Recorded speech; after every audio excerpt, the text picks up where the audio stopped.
وہ نہیں اٹھا سکے، تو اس لیے یہ حالات جو ہے مزید آگے جو ہے خراب ہوتا رہے. کچھ لوگ جو ہے اس کو یہ لوگ بناتے ہیں، اس کو اپنے ٹراؤٹ بناتے ہیں، اس کو اسلحہ دیتے ہیں، وہ ان کے لیے کام کرتے ہیں. کچھ لوگ جو ہے پھر اپنا سرداری جو ہے وہ مضبوط بنانے کے لیے وہ بدماشی شروع کر دیتے ہیں، وہ بدماشی کو مضبوط کرتے ہیں، وہ لوگوں کو غلام بناتے ہیں.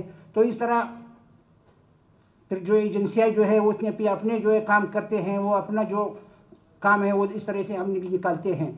تو اس حالات میں جہاں یہاں انتخابات صحیح نہ ہو رہا ہو، قانون نہ ہو، اور جیسا بھی آپ دے سکتے ہیں کہ عمران خان کو جو اس نے 2/3 اکثریت جیتا ہے ان کو کچھ نہیں دیا، 547 کے ذریعے حکومت کو بنایا ہے.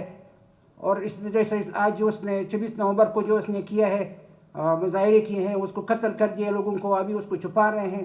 تو اس حالات میں جو ہے پاکستان ترقی بھی نہیں کر سکے گا. تو اس وجہ سے ہم لوگوں کو بلوچستان کے لوگ جو ہے وہ اکٹھے ہونے چاہیے اور ان کو اکٹھا ایک موقع پر رکھے. اور آج کل جو ہے میرے خیال میں جو برننگ مسئلہ ہے وہ عمران خان کی حمایت کرنا چاہیے، کیونکہ عمران خان جو ہے وہ جیت چکا ہے، وہ انتخابات جیت چکے ہیں، لیکن ہم سب جو ہے کسی اور قومی مسئلوں پہ کوئی اس کی حمایت نہیں کر رہے.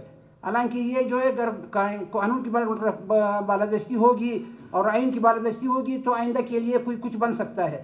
اگر اس طرح ہو کوئی آج 547 سے بنے گا، کل بھی دوسرا بنے گا، تو اس سے مزید حالات خراب ہو جائیں گے. وآخر دعوانا الحمدللہ رب العالمین. جی شکریہ حاجی عبدالعزیز صاحب. دیکھیں آپ کی باتوں سے پورا اتفاق کرتے ہیں یا آدھا اتفاق کرتے ہیں، یہ تو مشاورت میں ہوگا. بہت شکریہ، مہربانی. میں اس مرحلے پہ ہمارے انتہائی قابل احترام بزرگ شخصیت ہے، ہم سب کے استاد ہیں حضرت مولانا محمد خان شیرانی صاحب. انہوں نے ظاہر ہے ایک لمبی جدوجہد کی ہے اور بہت